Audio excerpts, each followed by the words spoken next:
Okay,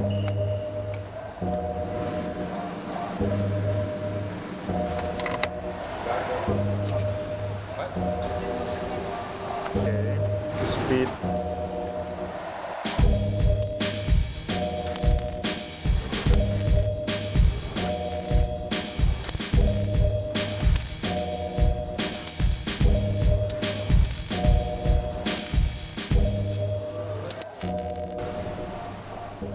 At first, they were little worm-like blobs.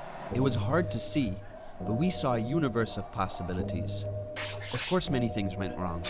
A welding machine exploded, nozzles got stuck, and the robot got disoriented. But then, they became long lines, complex curves, and double-curved oval tubes. It was like drawing in midair.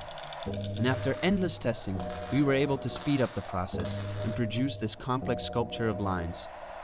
And now, we are ready for the ultimate poster project, to test all facets of this highly promising printing technology.